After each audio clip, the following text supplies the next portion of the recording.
Bismillahirrahmanirrahim. Assalamualaikum warahmatullahi wabarakatuh, teman-teman sekalian. Pada kesempatan kali ini, kita akan membahas materi overview pasar modal syariah atau gambaran umum pasar modal syariah. Sebelumnya, perkenalkan, nama saya Muhammad Faris Naufal Pradana dari Prodi Ekonomi Islam FEB Untan Angkatan 2019. Baik, langsung saja kita mulai. Kita mulai dengan pertanyaan paling mendasar, yaitu apa itu pasar modal syariah? Nah, sebelum ke pertanyaan ini mungkin kita harus tahu dulu apa itu pasar modal. Terlebih dahulu pasar modal secara umumnya ya.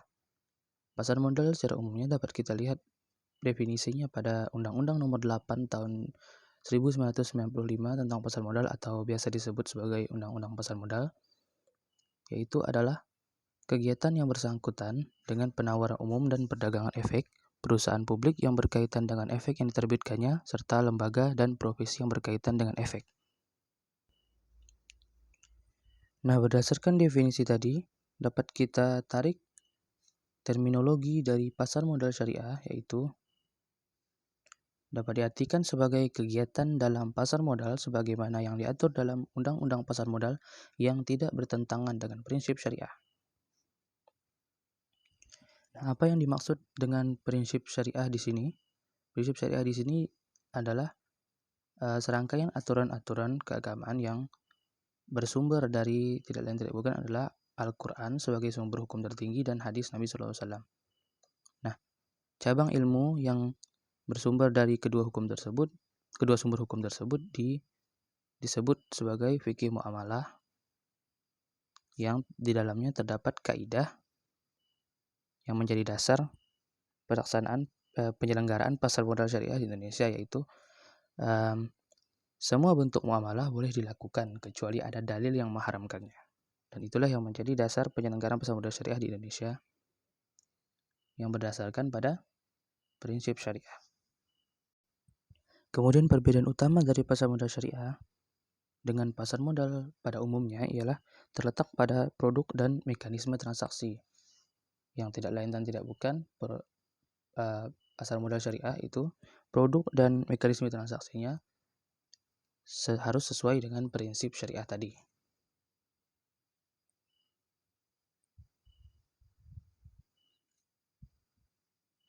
Baik, kita lanjut ke peran pasar modal syariah. Di sini juga sama.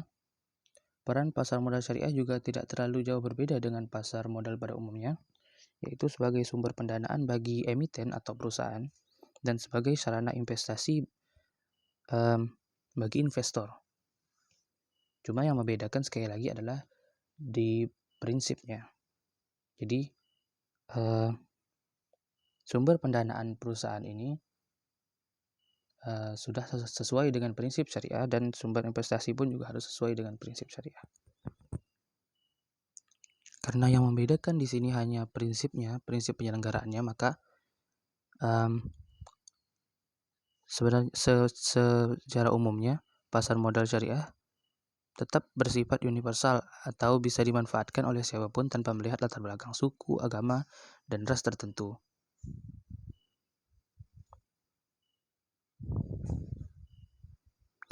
Baik, kita lanjut ke dasar hukum pasar modal syariah.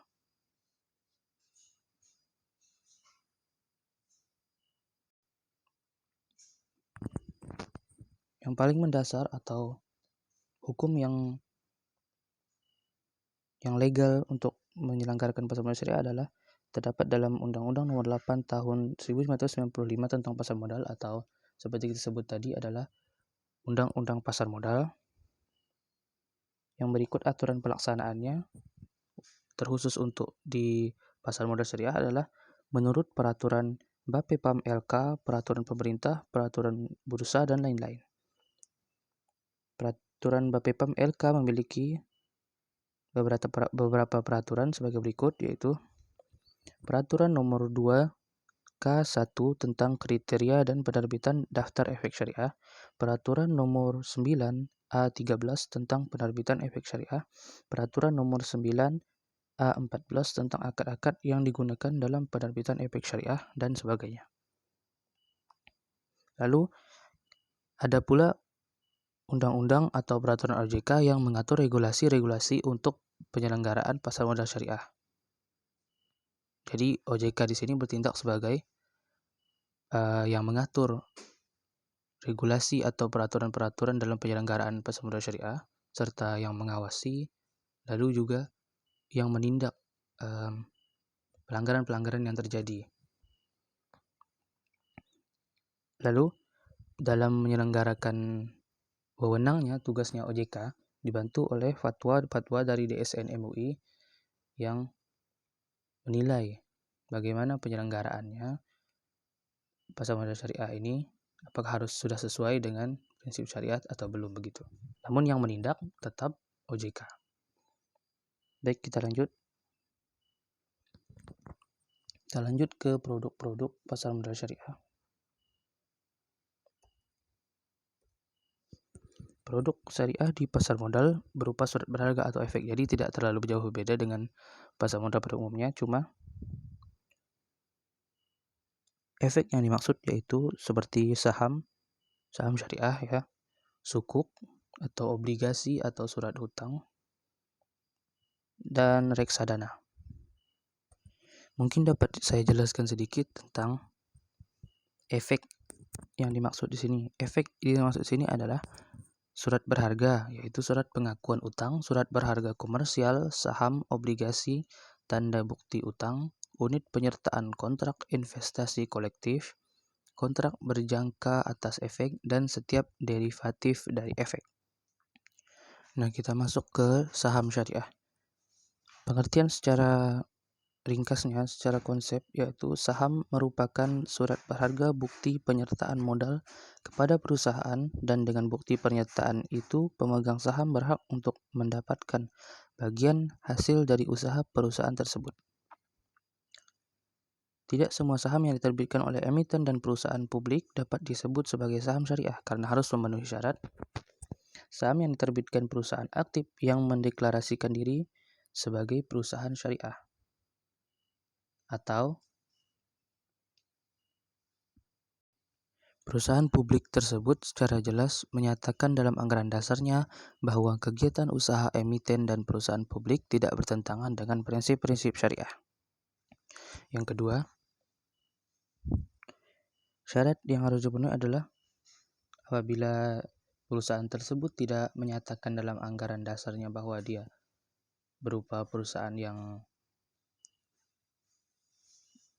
mengikuti prinsip-prinsip syariah, namun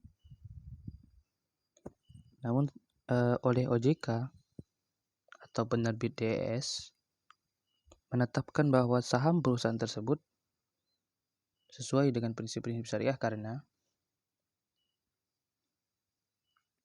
kegiatan usaha tidak bertentangan dengan prinsip syariah sebagaimana diatur dalam peraturan 9A13, yaitu tidak melakukan kegiatan usaha yaitu perjudian dan permainan tergolong judi, perdagangan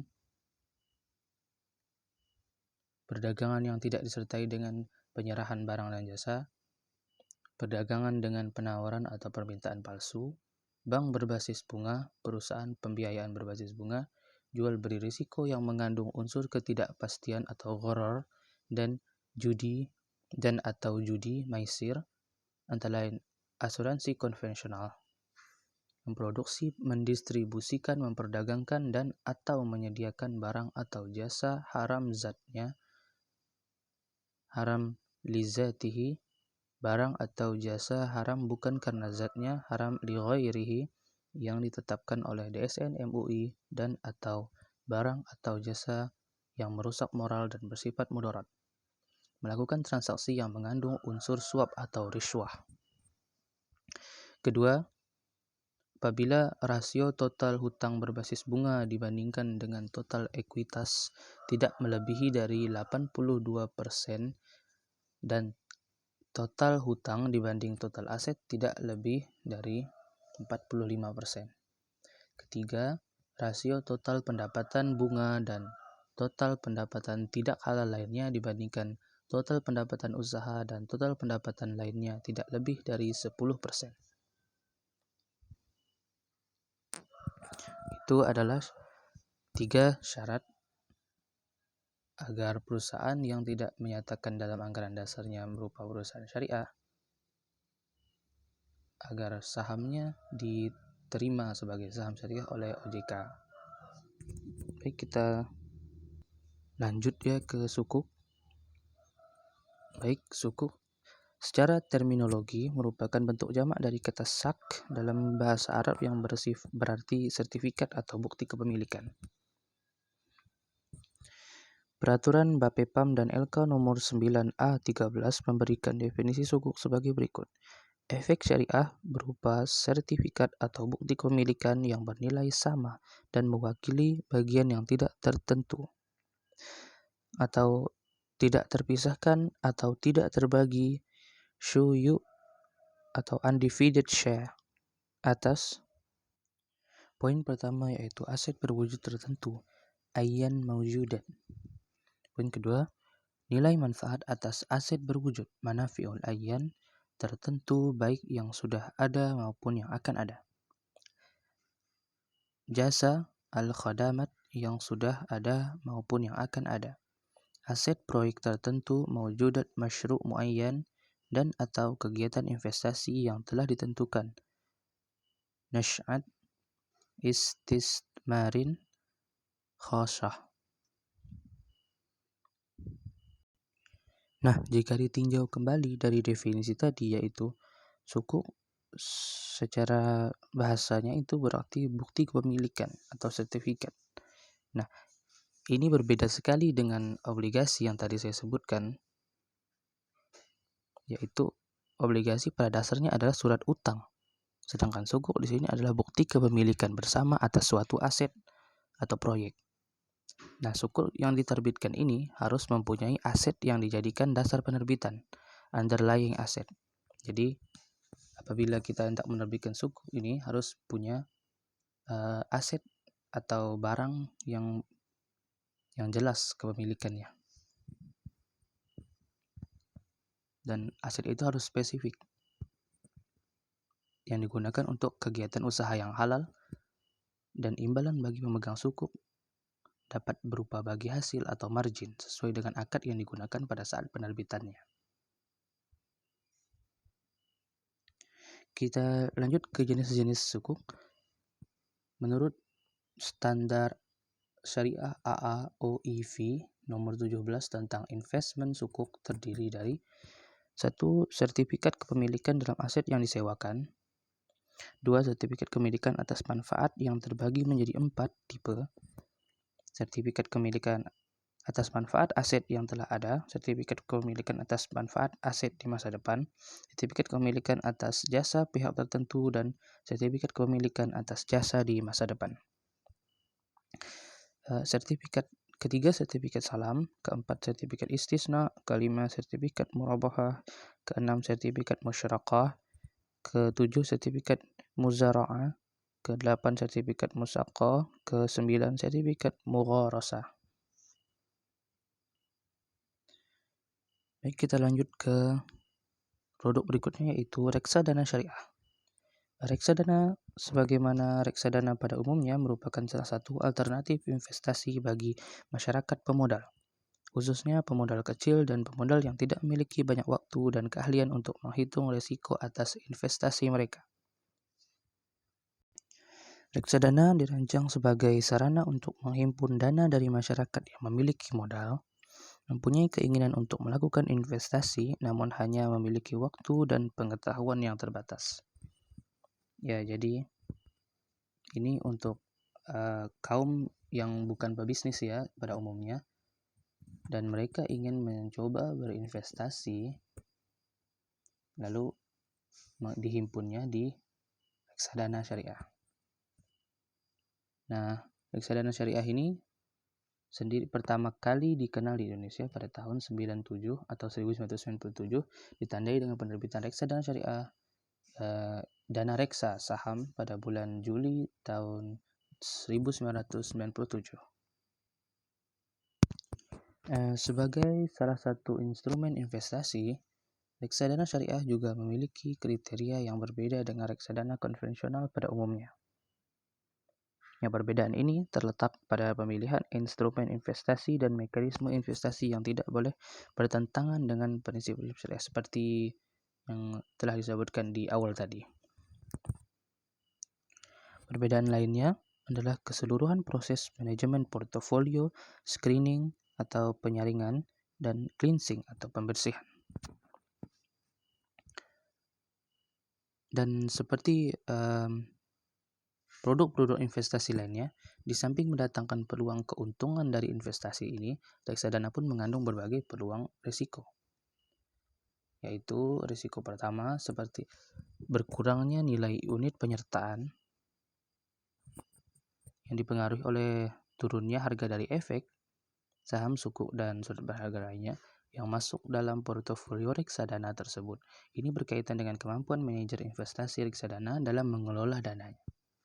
Yang kedua yaitu risiko likuiditas. Risiko ini menyangkut kesulitan yang dihadapi oleh manajer investasi jika sebagian besar pemegang unit melakukan penjualan kembali atau redemption atas sebagian besar unit penyertaan yang dipegangnya kepada manajer investasi secara bersamaan. Ya, hal ini dapat menyulitkan manajemen perusahaan dalam menyediakan dana tunai. Risiko ini hanya terjadi pada perusahaan reksadana yang sifatnya terbuka, open-end funds. Risiko ini juga dikenal sebagai redemption effect. Risiko one prestasi merupakan risiko terburuk, di mana pada umumnya kekayaan reksadana diasuransikan kepada perusahaan asuransi. Risiko ini dapat timbul ketika perusahaan asuransi yang mengasuransikan kekayaan reksadana tersebut tidak segera membayar ganti rugi atau membayar lebih rendah dari nilai pertanggungjawaban saat terjadi hal-hal yang tidak diinginkan. Selain itu, one prestasi dimungkinkan akibat dari pihak-pihak yang terkait dengan reksadana, seperti pialang, bank kustodian, agen pembayaran, atau bencana alam, yang dapat menyebabkan penurunan NAB atau nilai aktiva bersih dari reksadana. Terakhir yaitu risiko politik dan ekonomi. Risiko politik dan ekonomi pun turut berpengaruh kepada reksadana ya. Risiko yang berasal dari perubahan kebijakan ekonomi dan politik yang terjadi di suatu negara berpengaruh pada kinerja bursa dan perusahaan sekaligus, sehingga akhirnya membawa efek pada portofolio yang dimiliki suatu reksadana yang dapat berubah pada rencana aslinya.